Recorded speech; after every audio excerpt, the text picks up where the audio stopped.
okay, leave. It's not like we're going to lose you as a customer or that we don't have other customers. Business is messy and unpredictable. Sometimes lonely. So lonely. So lonely. And inspiration can often come from really weird places. We pick up where the bullet point blogs and the highlight reels leave off. We start with the stories. So here's my story. I spent this past Friday in the hospital with my youngest son, who had been, I guess diagnosed is the right word, but with a kidney stone. He has a large kidney stone, which is unusual for a young man. Yeah. And they were going to do this procedure they put him under general anesthesia, and then they blast it with these sound waves and they break it up. Like death metal or, some sort of sound. Yeah, I think it's Motley Crue. And, but I can't be sure. And he can't either because he's supposed to be unconscious. But anyway, so they got him all hooked up and we spent a long time doing all that. And then he was taken back. But the doctor came out to me 5 minutes later and said, look, we can't do it because we can't see the stone. We saw it like 2 weeks ago on an x-ray, but we can't see it. And this procedure is guided by x-ray. Anyway, he says it may have shifted as they do. He could have passed it, but he probably would have known that. We have to find it. We should find it. And we have to do a CAT scan. So why don't you call us back, call my office, schedule the CAT scan and all that stuff. And I said to him, but we're in the hospital right now where all the CAT scan machines are. Right. Why can't we just do it now? Right. And he said, I don't know. I've never done that before. So he actually called around and whatever. He said, we can do it. And they said they could take you right away. You have to go down through imaging and all this. So we went down there and the hospital bureaucracy said, well, we can't do it because he has to discharge you first and because you're admitted. Anyway, this whole thing. Meanwhile, Alex hadn't eaten all day because he was supposed to go under general. And we were waiting and waiting and waiting. So I started getting up and talking to the person who was at the desk and voicing my displeasure. Mm-hmm. Very calm because he's a messenger. It's like if your food is badly cooked, you don't yell at the wait staff because they're just bringing Unless it out. You're a monster, but Unless you're a monster. But I was telling him, look, I'm really upset because he hasn't eaten all day. We were told this. We're sitting here. You don't seem to know what's going on because you're not being told. Who do I talk to? And there's a room full of people. About half the chairs were occupied. So there's a large number of people in this large waiting room. And he's like, okay, I'm really sorry. He's calling the supervisor. He's doing this. He's clearly doing everything he can. And this went on. And I went up to talk to him at least 3 times. And each time people came out to talk to me. And I was saying, look, I don't need somebody to explain what the problem is. I need somebody to fix the problem. Right. Or we're going to leave. If we leave, then we'll just leave. But no, don't do that. Don't do that. Don't do that. Oh, they didn't want. So they're telling you couldn't do it, but they were just going to. They cared if you left. I'm a little. They cared if I left. So finally, they took him back, and I'm texting him, and he says they just brought me back to another waiting room. Alex says, I think it was just to appease you that I was being taken back. I said, fine, find a nurse, find out when you're going to be taken. So Alex waits about 10 minutes. He finds nurses talking, and he goes, are you guys going to take me back or whatever? And they're like, oh yeah, we can do it now. And he said, well, if I had asked you 20 minutes ago, because I've been sitting here for 20 minutes, could you have done it then? And they said, no, because et cetera, et cetera, et cetera. Anyway, so he goes back 5 minutes later, he comes out, he has the procedure. The point of this is that while Alex was back, so it's just me in the waiting room, 3 people from different parts of the waiting room where I was came up to me and said, very shyly, very, kind of in hushed tones, we didn't know we could complain. And they started telling me their stories, that some of them had consumed this dye for contrast studies hours ago and have been told this. My appointment was at 1:30 and now it's at 5 and that's all of this. But there was the 2 things that came out of this for me, and it was repeated stories of this perceived powerlessness, number 1. But number 2, what surprised me was that they cared that I left. Or they cared the threat. Yeah, I was confused about that because I thought they were saying we can't do it today, and you were trying to push it through. So yeah, that's. I did right. So up in the OR, they said you can't do it today. I pushed that through, but down there, they knew they had an order to do it, but they just couldn't process it because there was a speed bump on discharge or whatever. But they had an order down in imaging. But I was reluctant at first to go up and complain because it's well spent. You figure they would say, okay. leave. It's Right. not like we're going to lose you as a customer or that we don't have other customers. Right. Well, it's a little bit what you might be feeling there, although I love it. I can think of like 10 things I want to talk about here.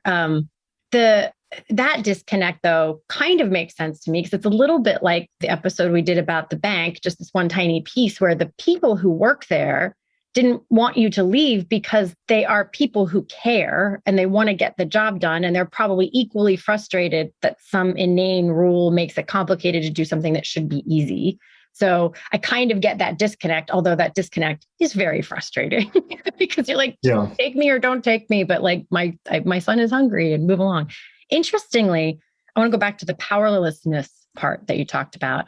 I have a client slash friend, Kristen Pascucci, who has a company called Birth Monopoly, which is all about like rights in obstetrics, in delivering babies, about where hospital. She has a whole class she teaches on where, what your rights are and like what's hospital policy. She teaches this to patients. She teaches it to midwives. She would love to be teaching it to doctors, but they don't sign up as often. She teaches it to patients who want to know and understand their rights. Midwives can then help protect this.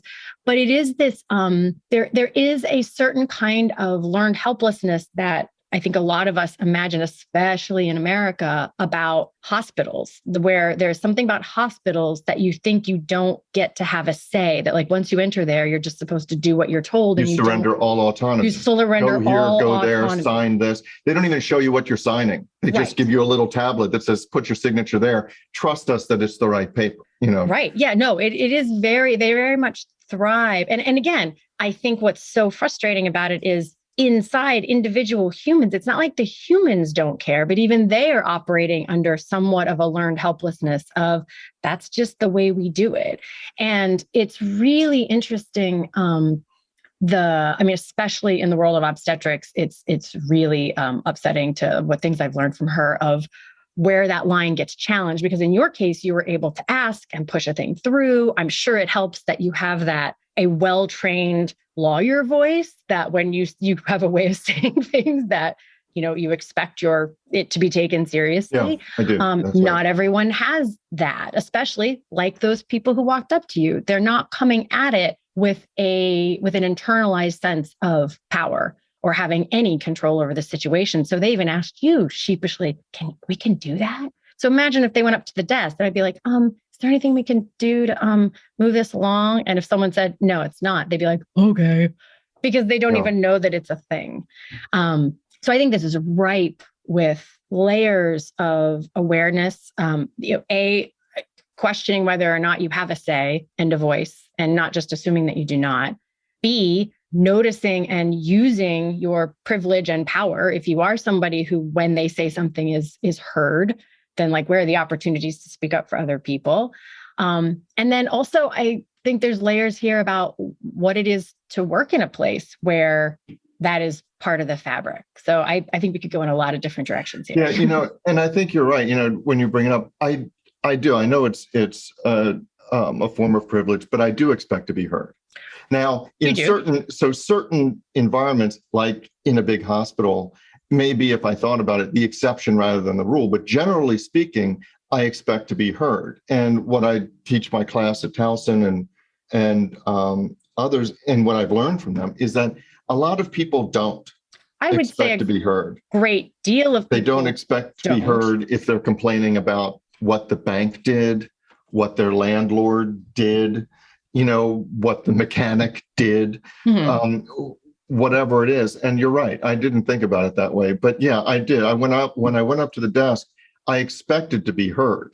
Yeah. And I expected that he would take action and move it up. Now, if I thought about it, I would figure they would say, look, you can leave if you want to.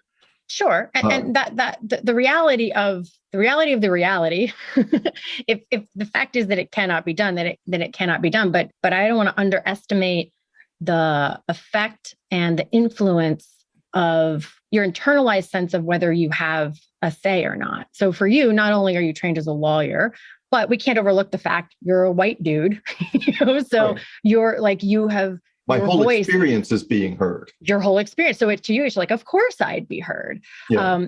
that is not always the case. And so if No. you are somebody who has systematically been overlooked when you're voicing, it doesn't exactly build the confidence to speak with authority about things.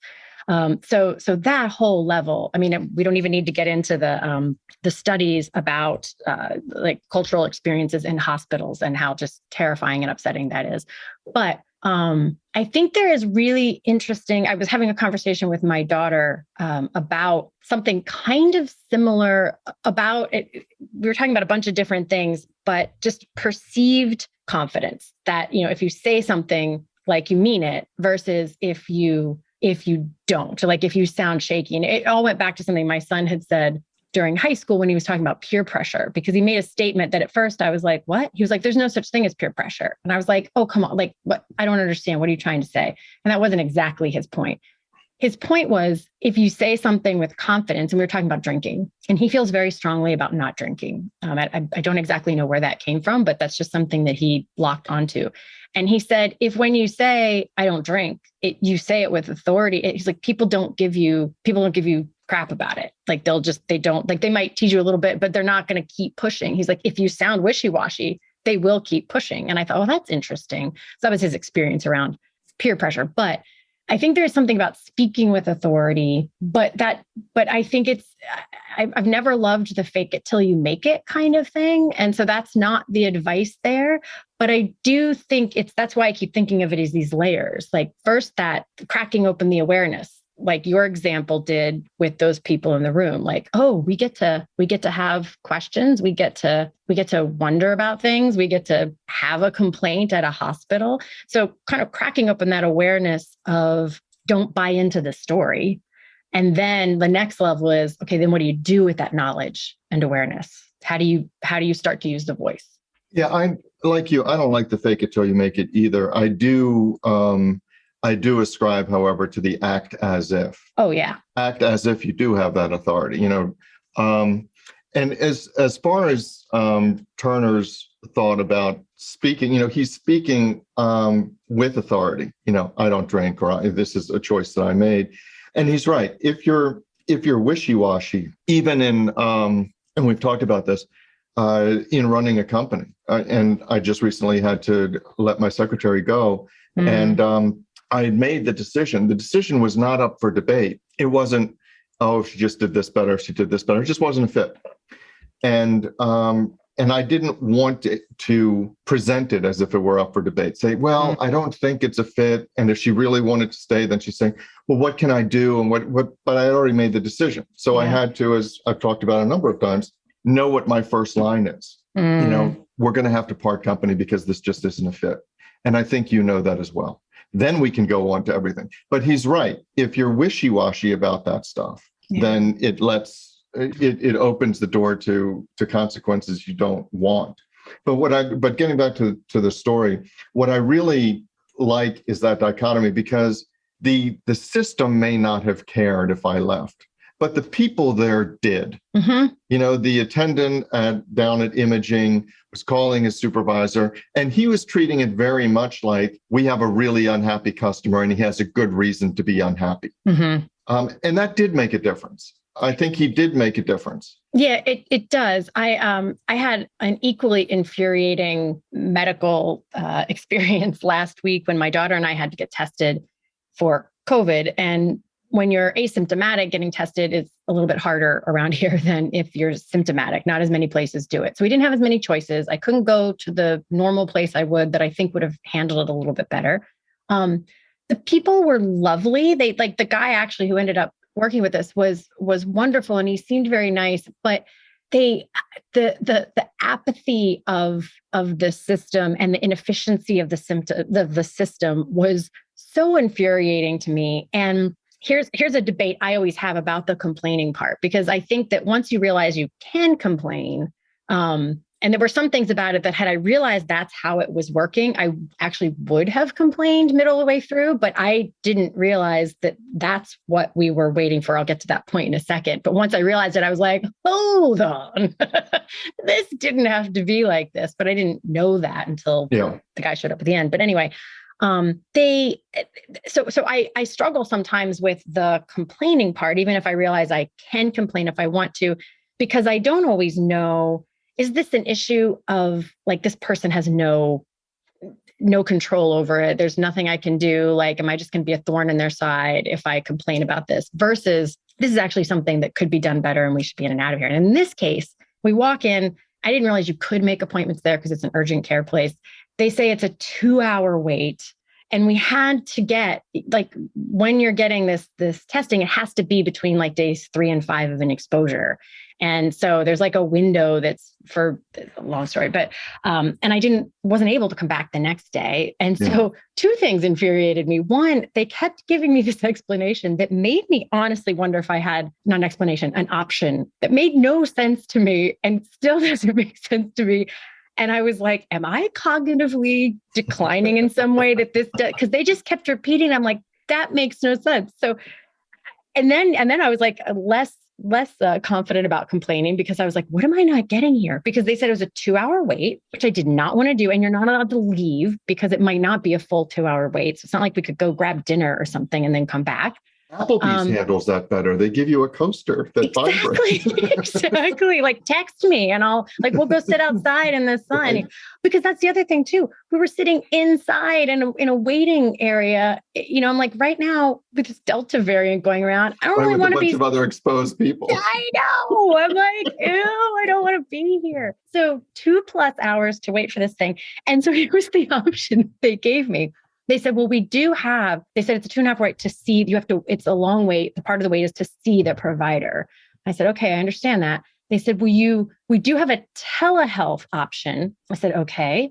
But you'd have to come in much earlier in the day for that. And I said, okay, so what does that save me? Because you can't teletest me. So what? And they're like, no. Like, if you came in really early tomorrow, there wouldn't be a wait to see the person. And then they can call you later in the day with your results. And I was like, but if the 2 hours is about waiting to see the person who's going to stick a thing up my nose, then waiting the 15 minutes, she's like, you should try our telehealth. I'm like, that makes no sense. Anyway, the part that infuriated me that I didn't realize till later was we sit there for 2 hours and the dude who's like casually taking people in and like talking to the lady beside him, who turned out to be this lovely man, but still, he's just entering people in and he's not doing it quickly because there's only like 8 of us there, whatever. All he had to do was enter us into the system, which didn't seem like a long thing. He's the guy who does the test. He's the guy we're waiting on. And I hear him say at one point, hey, Sally, the other lady, would you mind entering these other 2 people for me? I want to go ahead and get these 2 ladies out of here, which is us. But we sat there for 2 hours and I'm like, you could have taken us back, swabbed my nose, stick us on the telehealth list to like call us tomorrow even. I don't care. I could have been in and out of there in 15 minutes. And at that point, I was pretty irate, but I am not good about like retroactively complaining. Because at that point, I'm just irate. Well, but then you have to make a calculation because are you venting or are you accomplishing anything? Oh, I was venting. Right. So, I mean, I was trying to accomplish something prospectively, right. but retroactively, I waited here for X number of hours, whatever. Then I'm probably talking to the wrong person, or maybe maybe there's things I don't know. Maybe I want to get out of there. Maybe he really did have 2 hours of stuff that had to happen before he could take a break. I mean, I don't know exactly what he was doing there. I do know I didn't see a lot of hustle happening. So kind of infuriating. Meanwhile, it was also super stressful because my phone, I wasn't prepared for that. So we didn't bring books. We didn't bring anything to entertain us. My phone and Kaya's phone were both at like 7% when we went in. So our phones were almost ready to die. And a number of other things. Oh, and of course, because of COVID, there's no magazines. So we literally sat, and they didn't have the TV on. So we sat there for 2 hours, like staring at wallpaper, doing nothing. Awful. I know, it really was terrible. But I think what's really important about your story that I love is not only the awareness. I mean, because I want to back it up to the part of I wouldn't have thought until later, like, why can't they just do the thing while you're there? It's, it makes perfect sense. I probably would have thought of that like the next day. And I think that is how ingrained it is in us that hospitals, and we're picking on hospitals here in medical systems, but I think this happens everywhere in all kinds of situations where having that pause to even say like, wait a minute, could this be more efficient? Is there a way to do this in the moment? And then asking the question to make it more efficient. And and then from the flip side of that, as an organization, like because we're talking about all of this from the customer side, how can you, you should be looking at your organization constantly and saying, where are we not serving people the best? Where can we, if they need a CAT scan, because I'm sure that happens all the time. Somebody goes under general anesthetic, which by the way, is not nothing. Putting somebody through that is, not only do they have to not eat, it can be, it's not a without risk procedure. No, that's true. And it leaves you, general anesthetic leaves a lot of people feeling really not great for a while. It's not the easiest thing on the body. And fortunately, he didn't get to that point because they couldn't find it. So they hooked him up with the IV, but he didn't get to that point. Well, but, it's interesting. The thing is, I guess we're coming close to time, but one of the interesting things from an organizational standpoint is up in the OR where I pushed to have the CAT scan done that day, they really wanted to please us as the customers. Sure. And they're like, well, that makes total sense. We can, we've never done that before, but we can call down and we can do this. Yes, we can do that. So they decided that they were going to change procedure because it made sense. But their actions impacted imaging. So really the OR in that case was sales. They were, yes, we can do that. We can absolutely do that. Just go down to imaging a CAT scan that will execute. Right. So imaging was the one that had to execute. Imaging was not set up. Right. It's kind of like having they don't a team take of walk-in CAT scans. That's just not how they work. Yeah. So it's kind of like having a team of horses. One can't dash out in front, and leave the other one behind. So here, one, in order to appease me, dashed out in front and decided, yeah, we can absolutely do that. We can push it through. And imaging was like, that's not how we work. And so they were kind of scrambling, and they got the brunt of the frustration when they weren't built for that. And it was really a departmental thing. OR should have said, you know what, that makes complete sense. And you know what, we can't do that.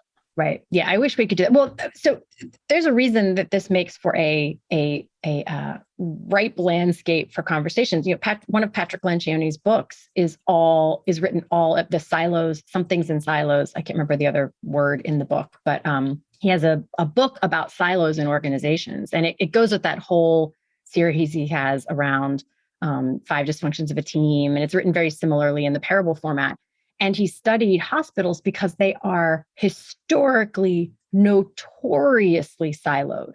Departments do not work together well or coordinate well or even have any, they have tons of dysfunction across departments and sometimes in direct conflict with needs and desires. And interestingly, just as a quick side note, part of that focus was, he said, the one place you don't see that in hospitals is the emergency room, because you can't be like, that's not our job in the emergency room because someone might die. And so that was kind of an interesting learning. The book is very fascinating, but I think what is sort of a counterweight experience to that is the Mayo Clinic. And my mom had a ton of surgeries there throughout my childhood, rebuilding her jaw from hip bones and metals, all these things. She had all these tumors, benign, but still it took out the majority of her lower jaw and teeth and all that stuff. And so she went there a lot.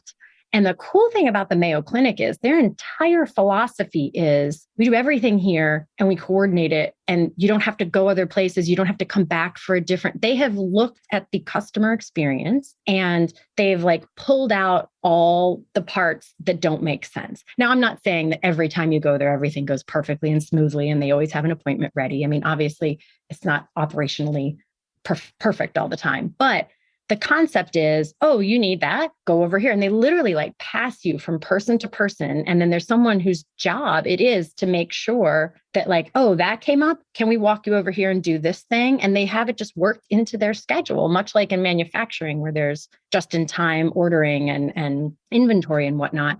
They've looked at it and said, it's not unlike you did for law. I love your story originally of how you created Empty Hourglass. Was you were frustrated about something. about clients waiting to call you. And then you said, wait a minute, I own a law firm. I can do it the way I want. They stepped back from that frustration and said, that's not how hospitals should work. They have everything. We have all this stuff here. Let's make it easy. And so they just do it. And in another positive, that's what I love about Patient First. You go to Patient First, they can't do everything there. But if you need an x-ray, they do an x-ray. And if you need some blood work, they'll do the blood work. If most of your basic medicines, they can give you right there. Every time they say, if we have the medicine, would you like us to fill the prescription? I'm like, do people say no to that? Like, no, I'd really like another errand on my list for today because I don't have enough to do, especially if you're sick. You're like, yes, please do that. And not that one-stop shopping is always the answer, but how can we make this simple? I mean, because the other thing I love about Patient First is, this goes back to my story about the COVID test. In every one of their little waiting rooms that they have a plug in the wall that has this cord that at the end of it has like 10 dongle things on it. And it's like every kind of charger you can possibly imagine. And so if you're sitting there waiting, getting frustrated and irritated that your phone's almost out of juice, and so you can't entertain yourself or call your spouse or whatever it is, they've solved that problem. They have a little sign up that says, cold, let us know. We'll bring you a warm blanket because they keep it arctically frozen in there. So they've thought about the experience. And I love that stuff. So that's our story. But the discussion doesn't have to end here. No, it does not. In fact, we don't want it to. No, we don't.